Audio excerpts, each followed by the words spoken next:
Hello viewers, आप सब कैसे हैं। आशा करती हूँ अच्छे होंगे। मैं आपका स्वागत करती हूँ आपके अपने YouTube channel Nayra study point पर। हम लोग पहाड़ी शैली देखिए पढ़ रहे हैं। पहाड़ी शैली में हम लोगों ने क्या क्या पढ़ा, पहले ये जान लेते हैं। पहाड़ी शैली में हम लोगों ने देखिए कांगड़ा शैली पढ़ा, गुलेर शैली पढ़ा और बसोहली शैली को पढ़ा। आज हम लोग कौन सी शैली पढ़ेंगे? आज हम लोग कुल्लू शैली पढ़ेंगे। कुल्लू शैली के बारे में अगर बात कर ली जाए तो देखिए कुल्लू शैली की स्थिति कुल्लू राज्य के पश्चिम में चंबा, सुकेत व मंडी है।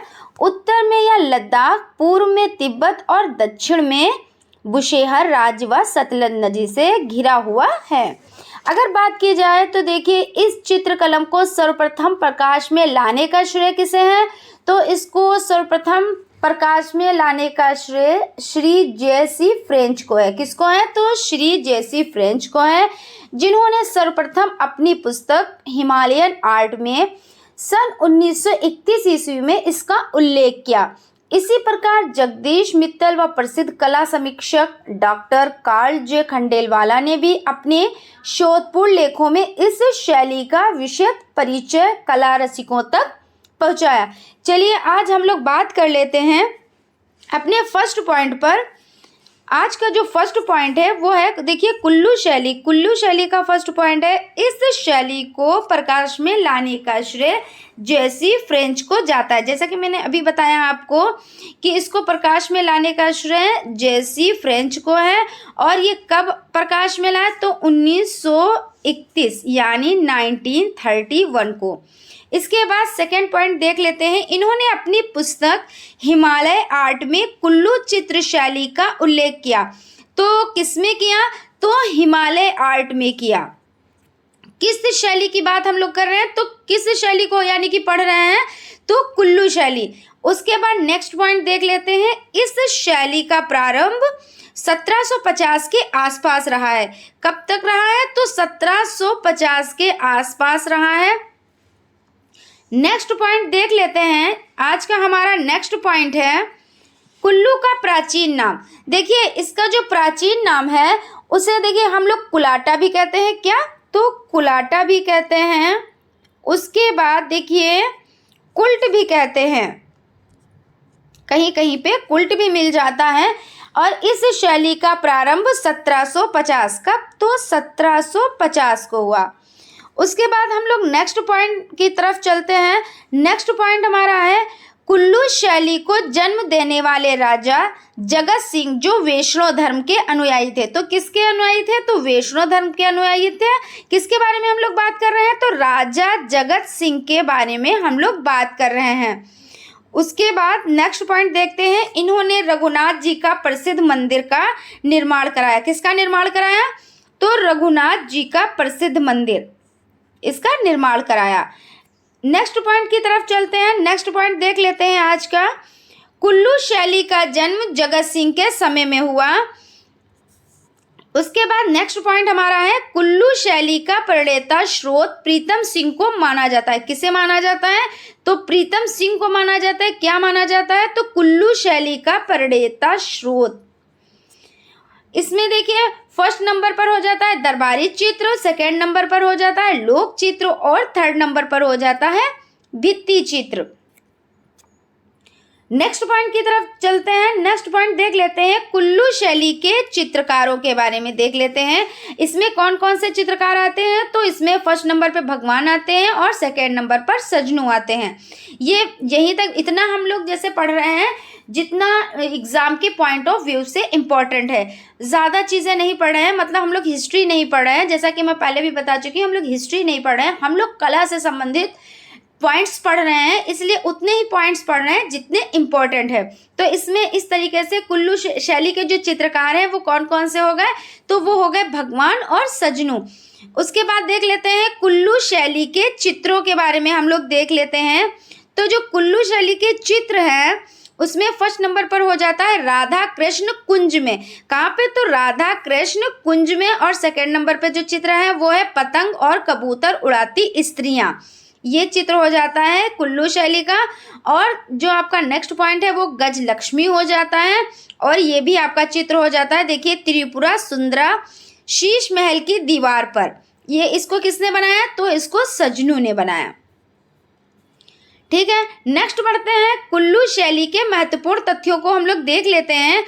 तो इसके जो महत्वपूर्ण तथ्य हैं वो फर्स्ट नंबर पर है, यहाँ के चित्रकारों ने भी राधा, रामायण, महाभारत, शिकार युद्ध, नायिका भेद आदि विषयों पर प्रमुखता से अंकन किया है। किसका किसका अंकन किया है? तो देखिए, राधा, रामायण, महाभारत, शिकार युद्ध, नायिका भेद आदि विषयों पर। उसके बाद नेक्स्ट पॉइंट देख लेते हैं। कुल्लू चित्रों का प्राण यहाँ की लोक कला परंपरा रही है। क्या रही है? तो लोक कला परंपरा रही है। नेक्स्ट पॉइंट देख लेते हैं। देखिए, ये पॉइंट आपके लिए मोस्ट इंपॉर्टेंट है, यानी कि आपके एग्जाम के पॉइंट ऑफ व्यू से मोस्ट इंपॉर्टेंट पॉइंट है ये। पूरी पहाड़ी शैली को पहचानने का मुख्य साधन क्या है? अगर क्वेश्चन आ जाता है इस तरीके से कि जो संपूर्ण पहाड़ी शैली है उसको पहचानने का मुख्य साधन क्या है, तो उसको पहचानने का मुख्य साधन आपका हो जाता है आंख। ठीक है, नेक्स्ट पॉइंट की तरफ चलते हैं। नेक्स्ट पॉइंट देख लेते हैं, चंबा शैली। तो इसमें देखते हैं चंबा शैली की स्थापना।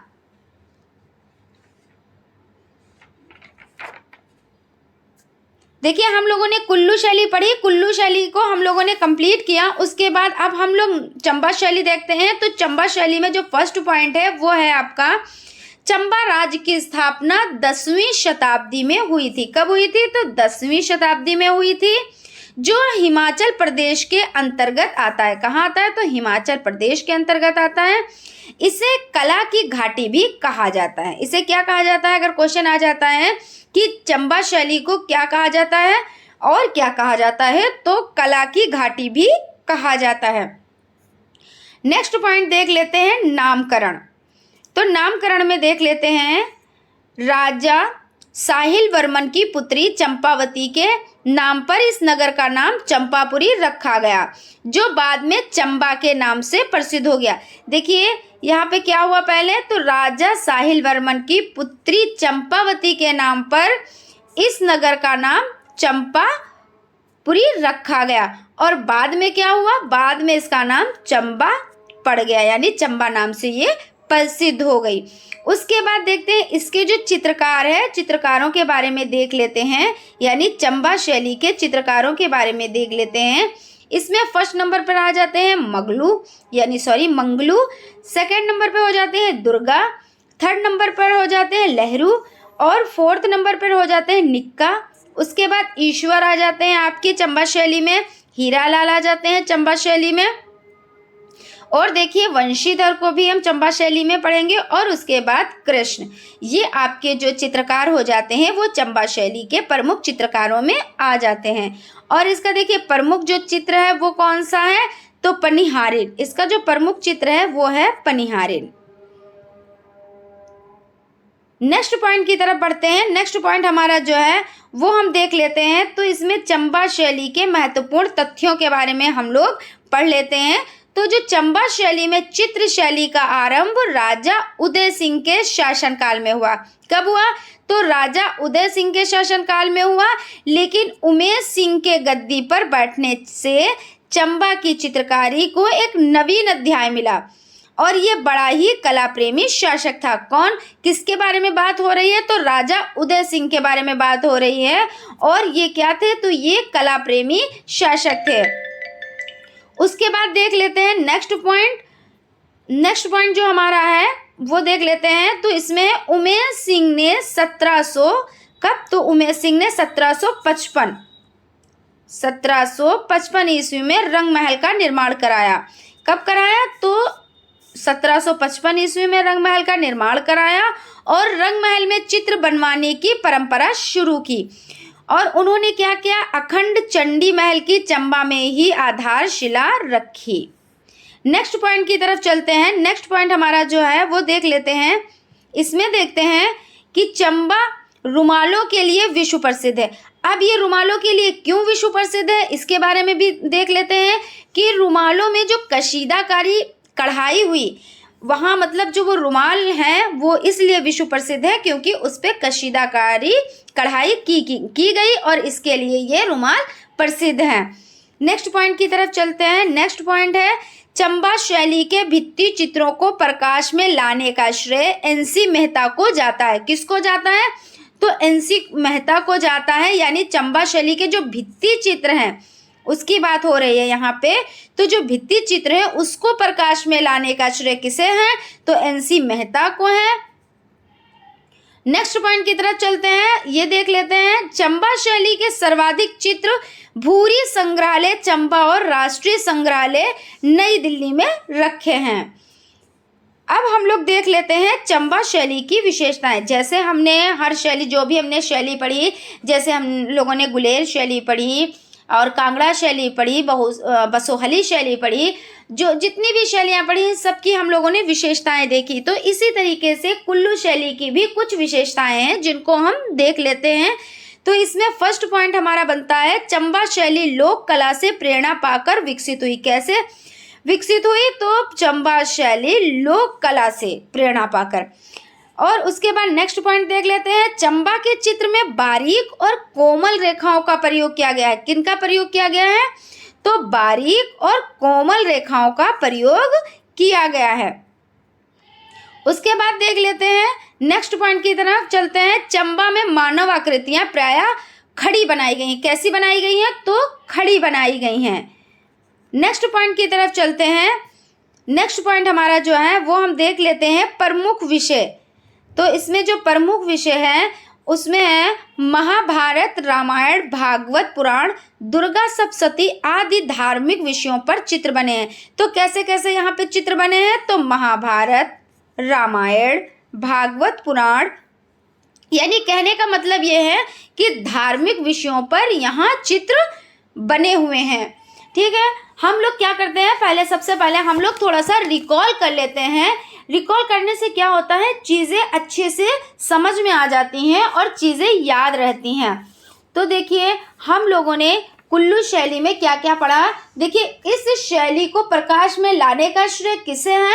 तो देखिए जेसी फ्रेंच को। किसके बारे में पढ़ा? तो हम लोगों ने पढ़ा जेसी फ्रेंच, जो इन्होंने क्या किया, तो इस शैली को प्रकाश में लाए, यानी लाने का श्रेय इनको जाता है। उसके बाद देखिए हम लोगों ने क्या पढ़ा कि कुल्लू शैली को जन्म देने वाले राजा जगत सिंह। अगर क्वेश्चन आपका आ जाता है कि कुल्लू शैली को जन्म देने वाले कौन है, तो राजा जगत सिंह। और जो किस धर्म के अनुयायी थे? तो ये देखिए वैष्णव धर्म के अनुयायी थे, ये वैष्णव धर्म के अनुयायी थे। उसके बाद देख लेते हैं कुल्लू शैली का प्रणेता स्रोत तो किसे माना जाता है? तो प्रीतम सिंह को माना जाता है। और देखिए थोड़ा सा देख लेते हैं कि इसका नामकरण, इसके बारे में बात कर लेते हैं। तो राजा साहिल वर्मन की पुत्री चंपावती के नाम पर इस नगर का नाम क्या पड़ा?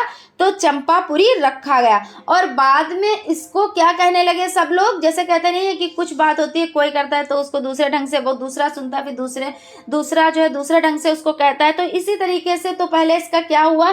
तो चंपापुरी हुआ और उसके बाद जो है ये चंबा नाम से प्रसिद्ध हो गया। और इसके बाद हम लोगों ने पढ़ा क्या? तो पढ़ा हम लोगों ने पढ़ा चित्रकारों के बारे में, जिसमें हम लोगों ने किसको देखा? तो मंगलू को देखा, दुर्गा को देखा, लहरू को देखा, निक्का को देखा। इन लोगों के बारे में हम लोगों ने पढ़ा। उसके बाद देखिए हम लोगों ने क्या पढ़ा? तो फिर हम लोगों ने चंबा शैली स्टार्ट की। चंबा शैली में देखिए हम लोगों ने महत्वपूर्ण जो विषय है उसको देखा। महत्वपूर्ण विषयों में देखिए चंबा में जो चित्र शैली का आरंभ हुआ वो राजा उदय सिंह के शासनकाल में हुआ। उसके बाद देखिए चंबा शैली लोक कला से प्रेरणा पाकर विकसित हुई थी। कैसे विकसित हुई थी? तो लोक कला से प्रेरणा पाकर, ठीक है। और उसके बाद हम लोगों ने क्या पढ़ा? तो उसके बाद हम लोगों ने पढ़ा प्रमुख विषय। और जो इसके प्रमुख विषय हैं तो जैसे अभी हमने बताया आपको कि जैसे महाभारत हो गया, महाभारत, और क्या हो गया? रामायण हो गई और उसके बाद भागवत पुराण हो गई। देखिए भागवत पुराण हो गई और दुर्गा सप्तशती। तो ये धार्मिक विषयों पर इसमें चित्र मतलब जो बने वो उसका प्रमुख विषय क्या था? तो धार्मिक विषय इसका प्रमुख विषय था। तो फ्रेंड्स आज यहीं तक हमारी देखिए कुल्लू शैली और चंबा शैली कंप्लीट होती है। फ्रेंड्स, हमारे चैनल को लाइक कीजिए, सब्सक्राइब कीजिए और बेल आइकन को ज़रूर दबा दीजिए, जिससे आने वाली वीडियोज़ आप तक पहुंच सकें। Thank you.